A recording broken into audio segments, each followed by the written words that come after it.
अस्सलाम वालेकुम व्यूअर्स, मेरा नाम मोहम्मद इमरान है। मैं अपने चैनल पाक न्यूज़ अब से आप लोगों को खुश आमदीद कहता हूँ। नए वाले से पहले काइंडली चैनल को सब्सक्राइब कर दें और बेल आइकन को दबा दें। व्यूअर्स, आज कौमी असम्बली का इजलास हुआ और ये ज़ेर सदारत स्पीकर राजा परवेज़ अशरफ की ज़ेर सदारत ये इजलास हुआ। इस इजलास में एक बिल पास किया गया, वो हम आपको बताएंगे कि बिल किस वजह से पास किया गया और उसकी पेश करने की वजह क्या थी, जो कि बिल की इमरजेंसी मंजूरी करनी पड़ गई। आपको ये इस वक्त इसकी इतनी अशद ज़रूरत थी पीडीएम वालों को इस बिल की मंजूरी की, क्योंकि अगर ये बिल पास ना किया जाता, एक तो इलेक्शन की डेट्स को जो है वो आगे नहीं लेके जाया जा सकता था, और उसके साथ साथ इमरान खान को और पाकिस्तान के सुप्रीम कोर्ट को लगाम कैसे डाली जानी थी, ये इस बिल के समझ लें मेन जो हेडलाइंस थी वो इस बिल की यही थी। इस बिल की मंजूरी से पहले शहबाज शरीफ साहब ने एक धुआंधार तकरीर की। हमेशा की तरह शहबाज शरीफ साहब की ये तकरीर अपनी पुरानी तकरीरों से बिल्कुल मैच करती थी।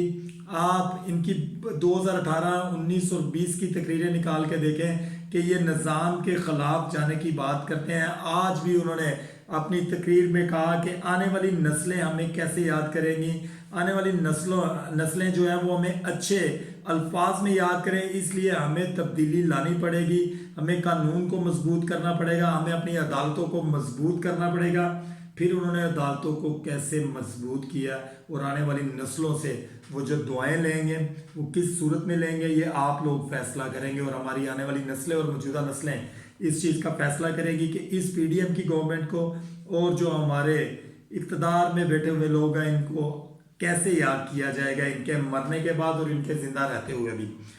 रिफॉर्म्स ये हुई हैं आज के कौमी असम्बली के इजलास में कि इन्होंने जो 100 मोटो एक्शन चीफ जस्टिस साहब लेते हैं उसके ऊपर इन्होंने एक्शन लेने के लिए और उनको महदूद करने के लिए इन्होंने ये बिल जो है वो पास किया है। और सुप्रीम कोर्ट को लगाम डालने के लिए इन्होंने बहुत सारी ऐसी शराइत इस बिल में रखी हैं कि सुप्रीम कोर्ट को ज़रूर लगाम डाली जाएगी, क्योंकि अगर सुप्रीम कोर्ट को लगाम नहीं डाली जाएगी तो इमरान खान को लगाम कैसे डाली जाएगी और इलेक्शन की डेट्स कैसे आगे की जाएंगी।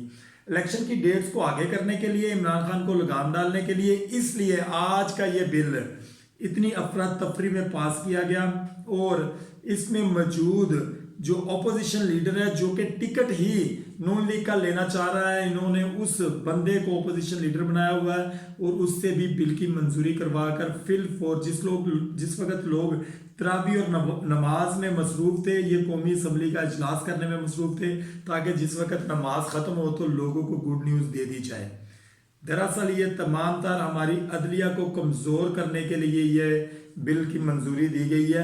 दूसरी जानब इमरान खान साहब ने आज इस बिल की मंजूरी के बाद एक स्पीच की है अवाम के साथ। उन्होंने बताया इस स्पीच के अंदर कि सबसे जो करप्ट तरीन इंसान थे वो थे जनरल बाजवा साहब। उन्होंने कहा जनरल बाजवा साहब शहबाज शरीफ साहब को बहुत जीनियस समझते थे और इसहाक डार साहब को बहुत बड़े इकोनॉमिस्ट समझते थे कि वो आएंगे और डॉलर नीचे आ जाएगा और पाकिस्तान संभल जाएगा। और इमरान खान साहब एक करप्ट इंसान है और रजीम चेंज प्रोग्राम के जरिए इमरान खान साहब को उतारा गया और एक उस टोले को मुसल्लत कर दिया गया जो कि 13 जमातों के ऊपर मुश्तमिल है। जिन लोगों को ये चोर, डाकू, डकैत और कातिल कहते थे और मनी लॉन्डर कहते थे, उनको इन्होंने कौम के ऊपर मुसल्लत कर दिया और उसके अगेंस्ट में अब जो अवाम थी वो रजीम चेंज प्रोग्राम के लिए निकली बाहर इमरान खान का साथ देने के लिए और इनको मुंह की खानी पड़ी। इमरान खान साहब ने यह भी कहा कि हम जुडिशियल रिफॉर्म्स करेंगे और इसकी अशद ज़रूरत है पाकिस्तान में। अगर हम लोग अदलिया को मजबूत नहीं करेंगे तो आने वाली नस्लें जो हैं वो हमें बिल्कुल उसी अंदाज में याद करेंगी जिस अंदाज में शहबाज शरीफ ने आज कौमी असम्बली में खड़े होकर तकरीर करते हुए ये बात कही। उन्होंने कहा कि इन्होंने तमाम तर ये चीज़ें जो बिल पास किया है कि ये सुप्रीम कोर्ट को प्रेशराइज करने के लिए किया है ताकि उनके जो फैसले हो रहे हैं उनमें मुदाखलत की जाए, इलेक्शन से भागने की कोशिश कर रहे हैं उन्होंने कहा, और इनके हैंडलर्स इनका साथ दे रहे हैं। उनका ये जो अपने आप को न्यूट्रल्स कहते हैं, दरअसल ये न्यूट्रल्स नहीं है, इन्होंने कौम का बेड़ा गर्क करके रख दिया है। इमरान खान साहब ने आज अपनी इस स्पीच में ये बातें कही और राणा सनाउल्लाह को आड़े हाथों लेते हुए उन्होंने कहा कि हमारा मीडिया जो चीज़ें दिखा रहा है और राणा सनाउल्लाह जिस तरह की गुफ्तगू कर रहे हैं, इंटरनेशनल मीडिया और इंटरनेशनल लेवल के ऊपर जो लोग बैठे हुए हैं वो ये क्या इस चीज़ का वो पैगाम जाएगा उनको कि इनका एक इंटीरियर मिनिस्टर है जो खुलेआम लोगों को कत्ल करने की, अगवा करने की धमकियां दे रहा है।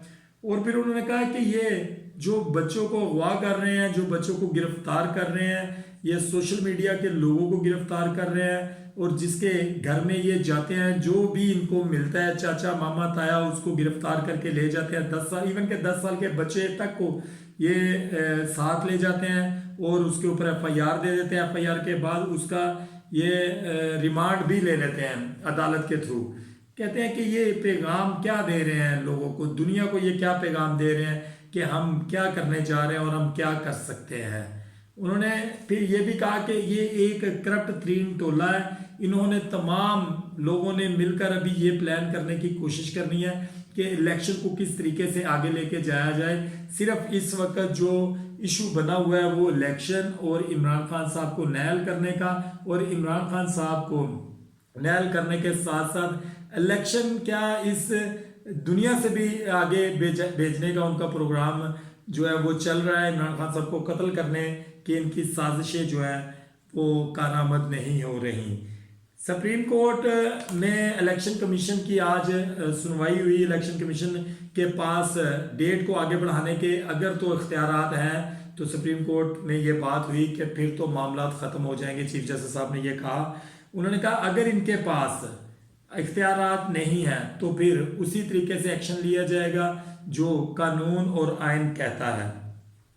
आज आपको बताएं कि सुप्रीम कोर्ट की वेबसाइट को भी हैक कर लिया गया। हैकर्स ने सुप्रीम कोर्ट को भी नहीं छोड़ा, लेकिन फिलफोर इसके ऊपर वर्किंग करके जो मौजूदा IT डिपार्टमेंट था सुप्रीम कोर्ट का, उन्होंने इनको कुछ ही मिनटों के बाद बहाल कर दिया। दूसरी जानब व्यूवर्स, आपको ये बात पता है कि आजकल आटे की तकसीम हो रही है हमारी PDM गवर्नमेंट की तरफ से, शहबाज शरीफ साहब की गवर्नमेंट की तरफ से, और शहबाज शरीफ साहब लोगों के साथ फुटेजेस बना रहे हैं और सेल्फियाँ बना रहे हैं आटा तकसीम करते हुए और वहाँ पे लोगों को प्यार मोहब्बत करते हुए। आपने ये चीज़ नोट की है कि इस वक्त मरने वालों की तादाद 6 हो गई है। आटा सिर्फ हासिल करने की लाइन में जो लोग खड़े हैं उनमें से मरने वालों की तादाद 6 हो गई है। क्या गरीब आदमी हमेशा ये कपड़ा रोटी और मकान के चक्कर में ही मरता रहेगा, अपनी जानें, अपने बच्चों की जानें कुर्बान करता रहेगा? क्या कभी भी हमारे जो लोग हैं, जो हमारे मिडिल स्टैंडर्ड लोग हैं, जो गरीब लोग हैं, कभी भी वो अपने हक के लिए बाहर नहीं निकलेंगे? अगर आज किसी के घर को आग लग रही है शहबाज शरीफ साहब, तो आप इस चीज़ की टेंशन ना लें। वो दिन दूर नहीं है, वो दिन बहुत करीब है हम कि जिस वक्त आप वोट हासिल करने के लिए अपने हलकों में जाएंगे तो उस वक्त यही मिडिल स्टैंडर्ड और यही गरीब लोग आप लोगों के गिरेबान पकड़ेंगे और इक़्तिदार में बैठे हुए लोगों से अपना हक लेने की बात करेंगे। वोट आप किस मुंह से लेने जाएंगे? इस 10 किलो के आटे के पीछे? क्या हमने आपको आटा दिया था फ्री, जिसमें 5 किलो चोकर और 5 किलो आटा निकलता था, जिसमें लोगों की जानें जाती थी, जिसमें लोग जो है वो एक दूसरे से आटा छीनना, जपटी के अंदर लगने से, अपने दिल के दौरे पड़ने से उनकी हलाकतें हो जाती थी? क्या लोग आपको माफ़ करेंगे? क्या जो आप बड़ी बड़ी तकरीरें करते हैं, क्या कब्र में जाने के बाद आने वाली नस्लें हमें कैसे याद करेगी? क्या आप मौजूदा नस्लों से और आने वाली नस्लों से इस तरीके से अपने आप को याद करवाएंगे? क्या आप लोगों में किसी में भी ऐसी कोई गैरत नाम की चीज़ नहीं है कि आप अवाम के लिए कुछ करें, पाकिस्तान के लिए कुछ करें? पाकिस्तान की माशियत दिन ब दिन गिरती जा रही है और आप लोगों को अपने चौंचले पड़े हुए हैं। क्यों ना मुल्क में इलेक्शन हो और इलेक्शन एक ही मर्तबा हो। मैं अपने व्लॉग्स में पहले भी ये बात काफ़ी दफ़ा कह चुका था कि इलेक्शन कभी भी अपनी डेट्स के ऊपर नहीं होंगे। रीज़न इज़ दैट कि ये गवर्नमेंट ये नहीं चाहती कि इलेक्शन टाइम पे हो, बल्कि ये चाहती है इसको जितना लिंगर ऑन किया जाए वो इनके लिए बेहतर है। और ये बात ये नहीं समझ रहे इस चीज़ को कि अगर इलेक्शन को मज़ीद आगे बढ़ाया गया तो मुल्क की माशियत जो तकरीबन डूब चुकी है वो उसके बाद कभी भी उसका ऊपर उठने के चांसेस नहीं होंगे। आप अपने मुल्क को इस नहज पर ना लेकर जाएं कि अवाम सड़कों पर निकले और आप लोग के गिरेबान पकड़े। मेरी दुआ है कि अल्लाह ताला हमारे मुल्क के ऊपर किसी ऐसे हुक्मरान को मुसल्लत करे जो हमारे मुल्क को कानून, शरीयत और इस्लाम के मुताबिक चलाए। और मेरी ये भी दुआ है कि अल्लाह ताला हमें और हमारे मुल्क को इन जैसे मुनाफिकीनों से बचाए। आमीन सुम्मा आमीन। अपना और अपनी फैमिली का ख्याल रखें, जहाँ भी रहें खुश रहें। पाकिस्तान जिंदाबाद।